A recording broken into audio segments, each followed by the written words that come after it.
How's everybody doing? My name is Anthony Brian Logan, and today we got to talk about Virginia Tech having 10 different graduation ceremonies for different subgroups of people that attend the college. Now, when I first heard the story, I thought it was only about race. These ceremonies do include race, but it's not only about that. Now, let's go ahead and get into the list here, or at least some of them, so you kind of understand what's going on. Now, spoiler alert, there's not a white ceremony, which is pretty obvious as far as these things are concerned, but you do have a black one. It's called Donning of the Kente. Now, Kente cloth, that's like what African Americans wear when they're trying to be more African. That's not necessarily an African thing, but I digress. You can be part of that ceremony and get a special little tassel thingy, and you're able to wear that at that particular ceremony and also at the regular graduation. All right.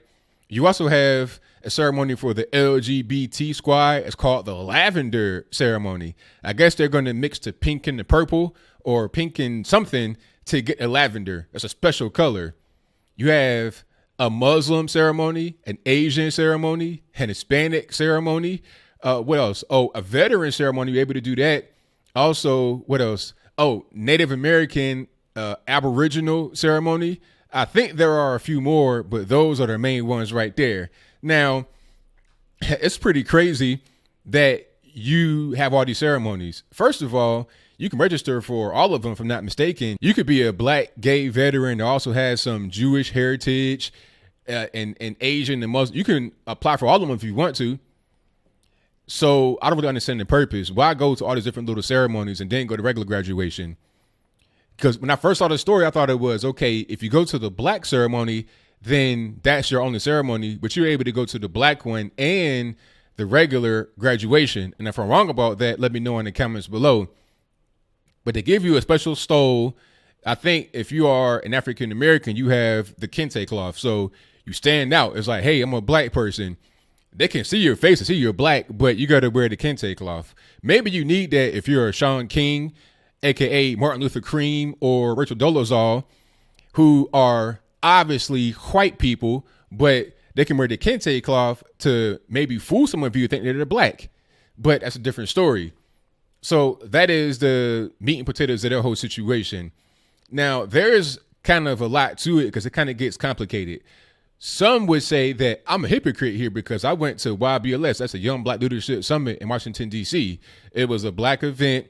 Mostly black. There were some whites and other races there, but it was a black event. They're saying, hey, ABL, how are you going to go to that event and criticize this college for having a black event? Well, the college, you're already right there and you've been recruited. In our case, we're trying to get people on board with the conservative ideology and have a place for people that feel like they're not really, they don't really have a home. But you're in college, you're at home. You've been living there for 4 years, you're at home. You've been going to class with people and y'all are in the same graduating class. Why not graduate together? See, it's one thing to have a party off campus where it's mostly black. I mean, that's normal.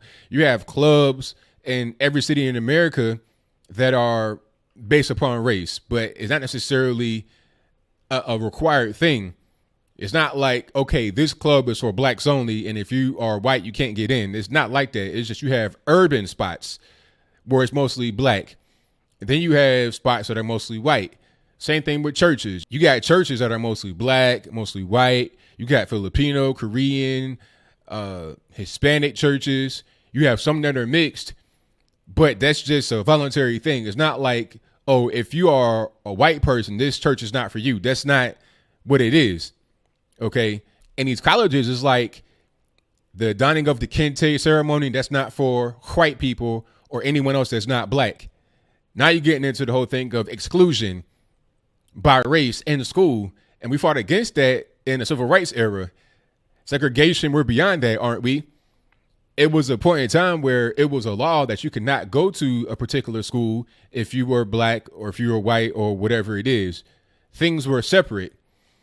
Some would say that the ceremonies are still voluntary, but how voluntary is the culture of the school?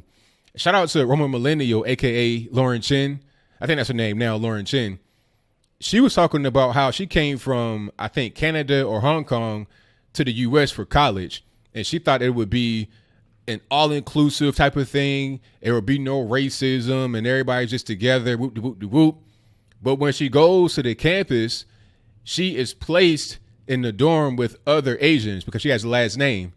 Although she's mixed, white and Asian, it didn't really matter. They put her in the Asian spot of the dorm. They're building black-only dorms in several colleges around the country. I think there's one at UCLA, if I'm not mistaken, or USC, one of those colleges in California. See, now we're getting into the whole thing of segregation. I'm all for things being included together. If somebody chooses to live off campus in their own apartment with some black roommates, that's one thing, because I'm all for freedom of association.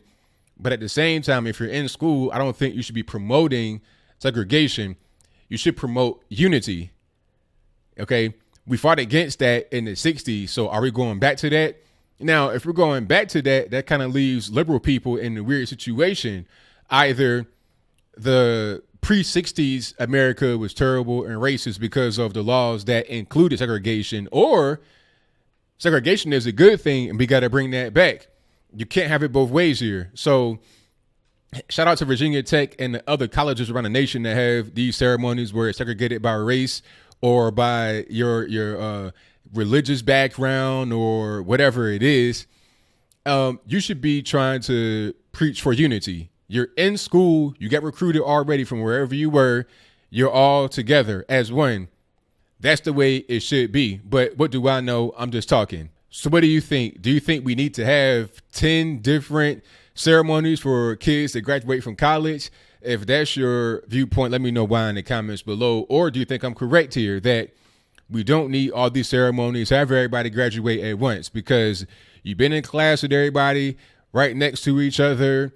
You guys are friends, you know each other. Why not just have one ceremony?